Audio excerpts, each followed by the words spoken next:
Cuando empezó la pandemia, en el CSIC se tenía la experiencia previa con otras plataformas y se lanzó la plataforma temática interdisciplinar en salud global.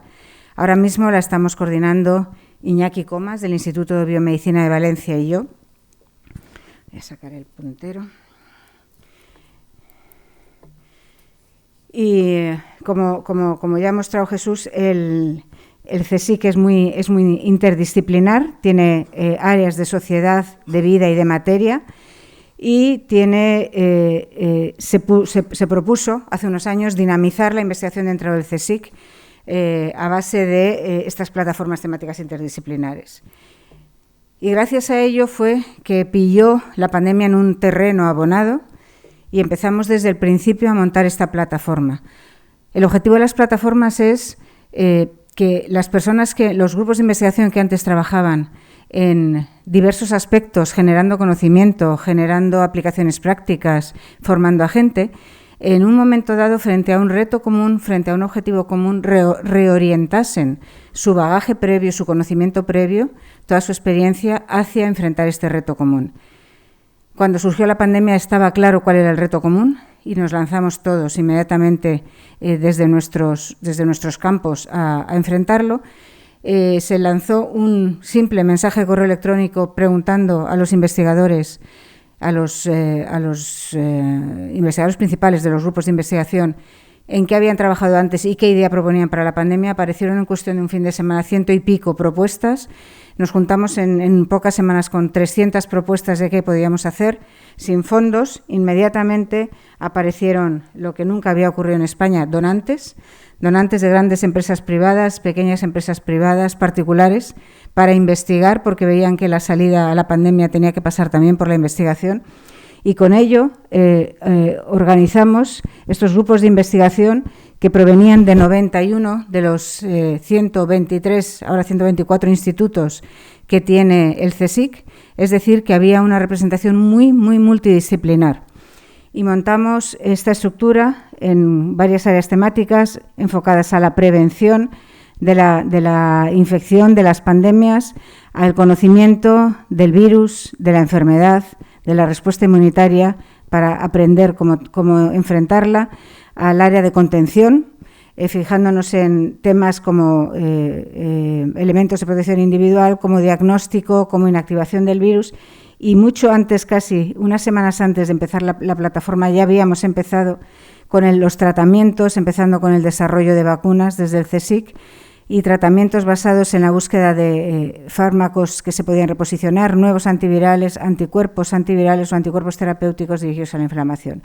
Este fue desde el principio uno de los temas fundamentales y más característico del CSIC, además de, como decía antes el gerente, de ir hacia campos más lejanos, como quizás la nanotecnología. Bueno, en el CSIC fuimos a campos más lejanos, como aquellos de la demografía, que os la recomiendo, muy importante para las cohortes, la demografía, la economía, el impacto social y el impacto que estaba teniendo la pandemia a ámbitos mucho más allá del sanitarios.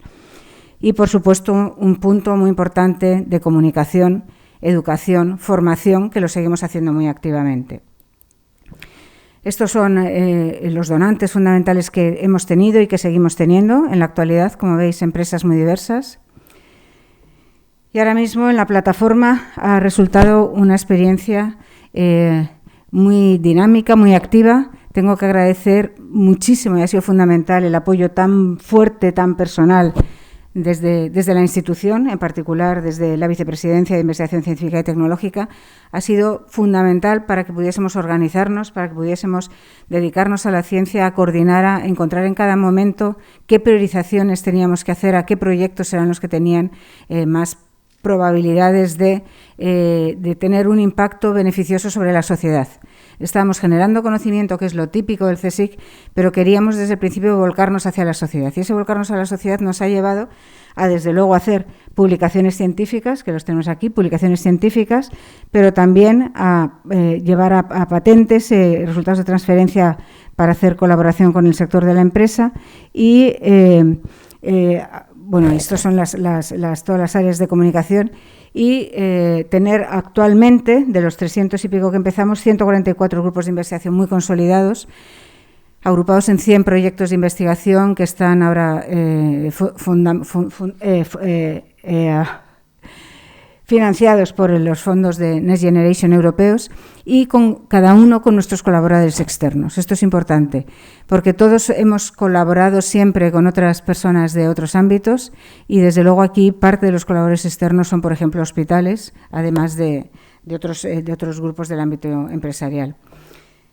¿Dónde nos estamos enfocando ahora? Bueno, nos estamos enfocando, como he dicho, en estas áreas temáticas y quizás las que tienen más potencial traslacional, es decir, de colaboración entre los investigadores que estamos haciendo la ciencia básica o la ciencia de simplemente buscar el conocimiento, y los que ahora hemos reorientado, tenemos una voluntad muy potente de reorientar ese conocimiento hacia un reto concreto, hacia algo con una aplicación directa.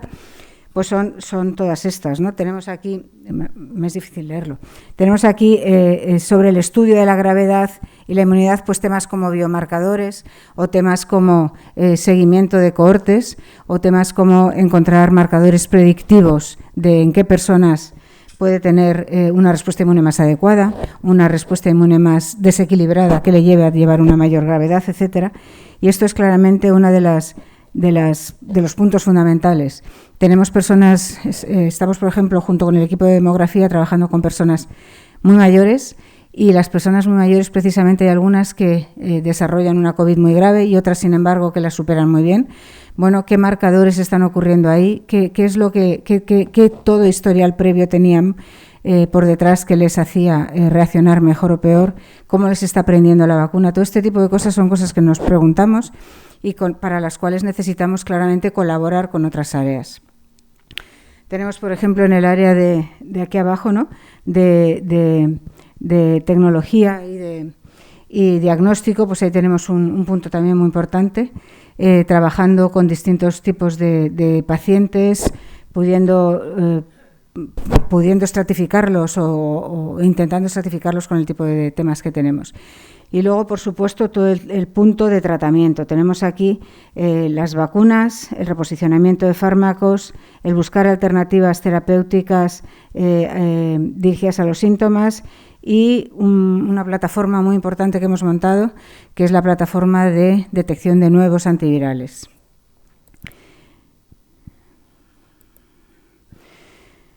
Básicamente, nos hemos orientado iniciando nuestro trabajo frente a la pandemia de COVID, pero nuestra vocación es de salud global. La plataforma se llama de salud global y queremos estar preparados para el futuro, no solo enfocar esta pandemia, sino estar preparados para el futuro. Por eso nuestra misión es entender primero lo que ocurre, somos los típicos científicos, ¿no? Entender qué ocurre, entender la biología y la enfermedad, la fisiología y la patología, desarrollar nuevas tecnologías y metodologías y tener un impacto sobre la sociedad, tener un impacto sobre las empresas, tener un impacto sobre la salud, fundamentalmente, ¿no? Y, perdón, esto se me ha pasado.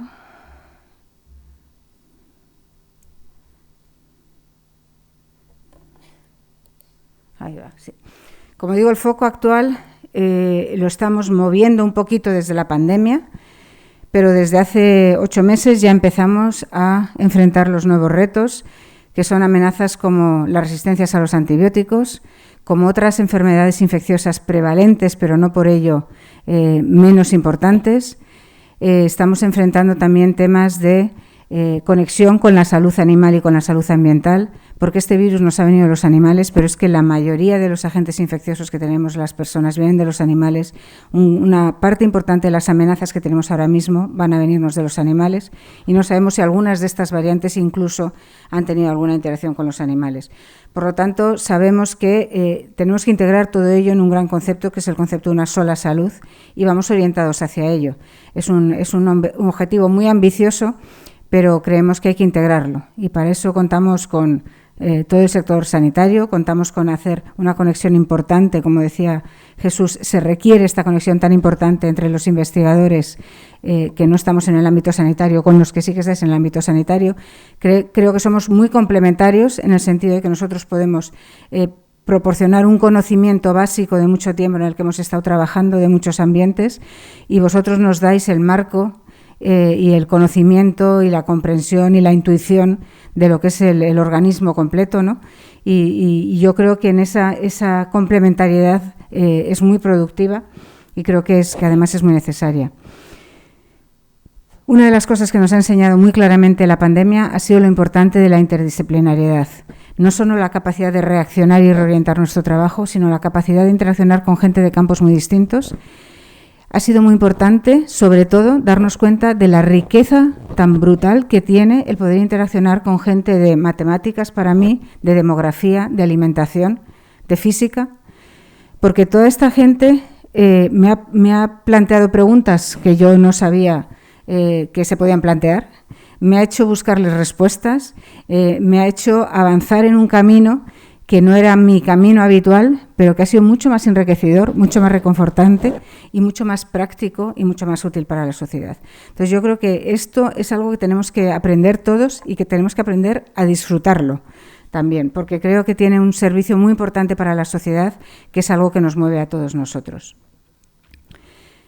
Hemos básicamente partido en general de temas en los cuales participaban más de un área del CSIC y hemos pensado en nuevos conceptos, en colaboración, nuevos conceptos, metodologías, yendo hacia nuevas tecnologías, hacia una validación clínica de este tipo de tecnologías que estábamos desarrollando e ir hacia el mercado. Lo que nos hemos preguntado siempre es qué necesita la pandemia o qué necesitan las pandemias en el futuro, ¿no? Y os lo presento aquí estructurado en 4 grandes campos. Necesitamos diagnósticos, necesitamos más conocimiento de los datos, de la epidemiología, de cómo es la transmisión y cómo se puede contener esta transmisión. Y necesitamos, por supuesto, nuevos tratamientos y vacunas. En diagnósticos está claro que desde el principio hubo una necesidad de mucho diagnóstico. Se ha cubierto sobre todo en los hospitales, pero hacían falta sistemas, métodos de diagnóstico más baratos, más accesibles en el punto de atención y que pudiesen darnos una idea, y esto todavía no lo tenemos, de hasta qué punto estamos protegidos o hasta qué punto somos susceptibles a una enfermedad grave. Vamos avanzando, pero todavía queda por hacer. Dentro de esto, el CSIC desarrolló muy tempranamente un sistema serológico de detección de anticuerpos que se desarrolló en colaboración con 2 hospitales en Madrid y que diferencia entre infectados y vacunados, se publicó y además se licenció a una empresa, y quizás lo novedoso de esta licencia a la empresa fue que fue una licencia no exclusiva, es decir, que más de una empresa podían recibir esta licencia de manera que no quedase monopolizada por una empresa que luego no la pudiese o no la quisiese explotar, y más importante además que esto se ha compartido con la organización de las Naciones Unidas, el Medicines Patent Pool, y en coordinación con la Organización Mundial de la Salud y este mecanismo que buscan el acceso, la aceleración del acceso a todos los tratamientos, herramientas, diagnósticos que hay para la pandemia. Y esto es muy importante porque fue el primero que se ha licenciado de esta manera para la Organización Mundial de la Salud, de manera que países con pocos recursos acceden a él, y ya hay una empresa que está empezando a ello en África, ¿no? Acceden a él sin tener que pasar por la patente. Y eso no dificulta, sin embargo, que pueda seguir teniendo una licencia o una patente en un país con recursos como es España u otros países. Tenemos más tipos de producción de reactivos, tenemos muchos reactivos, parámetros de diagnóstico, por ejemplo, producción de anticuerpos específicos. Tenemos ensayos de diagnóstico empleando técnicas nuevas, basadas, por ejemplo, en la calorimetría, o quizás más relacionado con vosotros, diagnóstico por imagen con la ayuda de la inteligencia artificial, diagnóstico automático de las neumonías. Y bueno, esto se está desarrollando, entrenando los algoritmos y desarrollando, y está siendo transferido. En tratamientos hemos buscado, muy desde el principio, buscamos tratamientos que fuesen lo que ahora se está aprobando, tratamientos orales que se pudiesen emplear desde el principio de la infección, muy al principio, porque desde el principio nos dimos cuenta que para combatir al virus hay que combatirlo antes de que se haya multiplicado de una manera descontrolada, es decir, en cuanto se sabe que hay una infección o que hay síntomas. Hemos desarrollado antivirales bien específicos o generales, estamos en ello, vamos, no son todavía antivirales, dirigidos al paciente y personalizados, y también, además de antivirales clásicos en productos químicos, pues anticuerpos antivirales y productos antiinflamatorios para cuando la enfermedad se cronifica y se pone más grave. Hemos creado una amplia red de grupos colaboradores para la plataforma de antivirales, para la búsqueda de antivirales por todo el país, y con ellos lo que se ha hecho es todas aquellas hipótesis que se tenían, todos aquellos compuestos que pensábamos que podían funcionar, todas aquellas colecciones de compuestos que teníamos en el CSIC desarrollados a lo largo de muchos años, todas aquellas colecciones públicas que se tenían, las hemos cribado para ver si funcionaban frente al coronavirus. Y para eso hemos hecho un ensayo en el que se veía a la vez la actividad antiviral y la posible toxicidad, un ensayo sencillo que permitiese cribado. Se han cribado colecciones, se han cribado productos que tenían una hipótesis detrás, se ha mirado su actividad, se ha seleccionado aquellos que son antivirales, activos pero no son tóxicos, se ha determinado pues la potencia, el nivel de toxicidad, se ha hecho una modificación química y se está avanzando hacia su caracterización, ¿no? Se están seleccionando candidatos, se está avanzando en entender su modo de acción. Ahora mismo hemos hecho un cribado de más de 8.000 moléculas que han dado lugar a la identificación de 20 familias de compuestos con una actividad antiviral.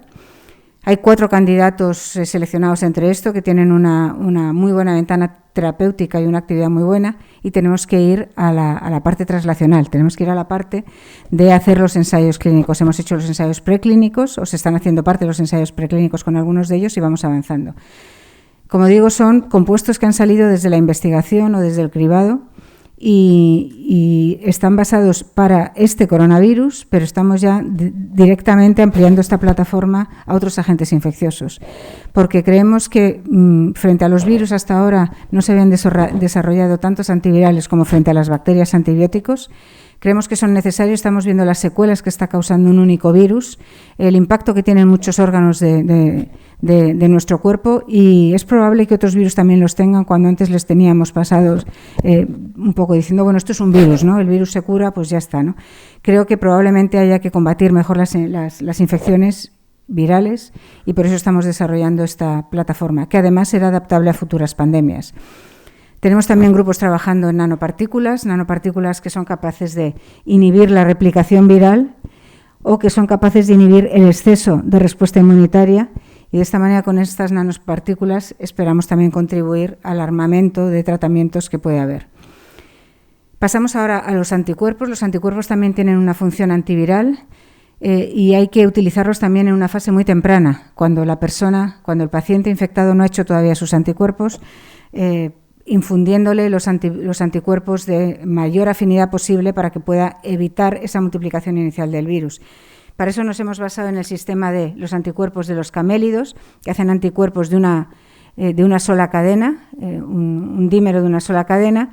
Se pueden seleccionar anticuerpos de muy alta afinidad, de unión con la proteína de la espícula del coronavirus. Se analiza su función en neutralización, se analiza en ensayos preclínicos si protegen in vivo de la infección, y vamos avanzando en humanizarlos para que sean más útiles para su empleo en pacientes.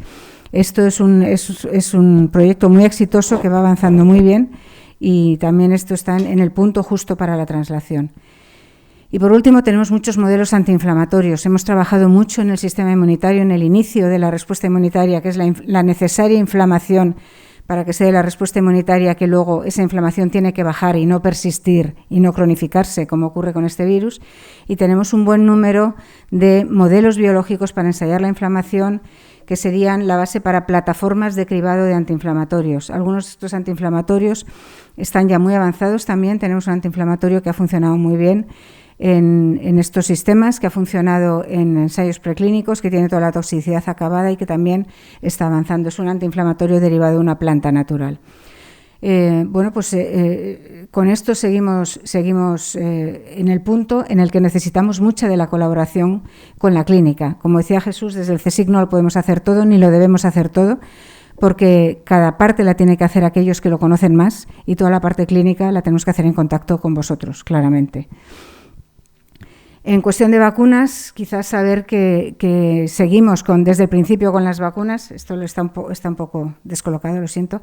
Estamos buscando vacunas que eviten la infección, que no las tenemos ahora. Estamos buscando vacunas que sean baratas, vacunas que sean estables a temperatura ambiente, que se puedan llevar a los lugares más remotos de los países con menos recursos, vacunas que puedan tener más proteínas, que sean más completas y que por lo tanto lleve más tiempo fabricarlas, vacunas que puedan ir por una vía de inmunización por las mucosas, de manera que se induzca una inmunidad de memoria en el sitio en el que hace falta que esté, en la primera línea, en las mucosas, para todos los virus que entran por las mucosas, no solo y intentamos que estas vacunas complementen y mejoren a las actuales. ¿Por qué hace falta complementar y mejorar a las actuales? ¿Porque son malas? En absoluto. Son unas vacunas excelentes. Yo estoy encantada con estas 4 o 5 vacunas ya, pero vamos, 4 que tenemos en Europa, que son de sobresalientes, son maravillosas, protegen muy bien de la enfermedad. Como muestro aquí abajo, protegen de los síntomas graves y de la muerte, que es lo más importante. Sin embargo, no son vacunas de sobresaliente, son de sobresaliente, pero no son de matrícula de honor, digamos, porque no pueden proteger de la infección sin síntomas del todo y, por lo tanto, no protegen del todo el contagio. Si tuviésemos ese tipo de vacunas, y es lo que teníamos antes, pero ahora necesitamos redescubrir desde la investigación, tendríamos vacunas que controlarían la pandemia, vacunas que controlarían la transmisión también, porque no evitarían la infección y el contagio, vacunas con las cuales, si las hubiésemos tenido quizás en verano del año pasado, cuando ya habíamos vacunado a los mayores y estábamos empezando a vacunar a los jóvenes, habríamos podido dar quizás la pandemia por mucho más controlada de lo que la tenemos, ¿no? Bueno, pues eso todavía hay que buscarlo. Teníamos vacunas de este estilo con las que hemos erradicado la viruela del mundo. Estamos a punto de erradicar la poliomielitis. Hemos intentado erradicar el sarampión. Hay vacunas de ese tipo, pero eran vacunas menos seguras de lo que queremos ahora. Ahora queremos casi un riesgo cero. Bueno, pues tenemos que ser capaces de desarrollar nuevas vacunas y en eso estamos comprometidos en el CSIC desde el principio.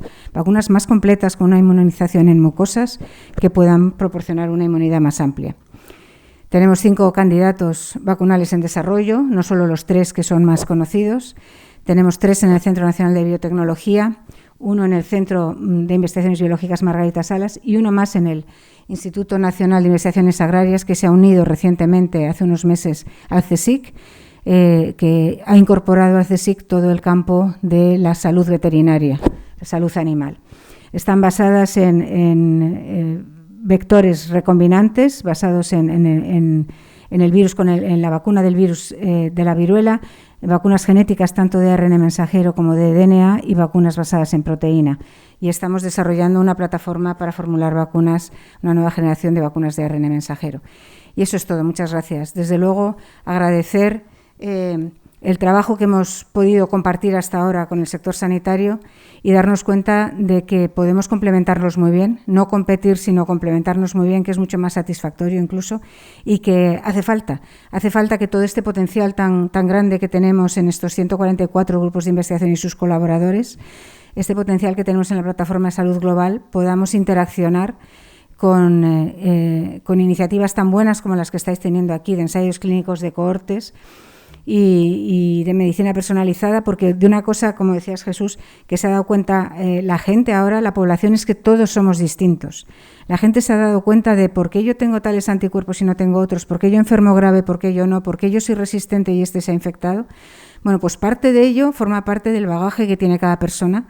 La población se ha dado cuenta, los ciudadanos se han dado cuenta de eso y van a requerir cada vez más una medicina personalizada. Entonces, creo que es muy importante que estas iniciativas tiren para adelante y que colaboremos desde la investigación más clásica del CSIC, teniendo en cuenta que ahora mismo estamos volcados totalmente, estamos reorientados en salir de nuestro nicho que teníamos antes para poder ser útiles a la sociedad, para poder ser útiles al sistema sanitario. Muchas gracias.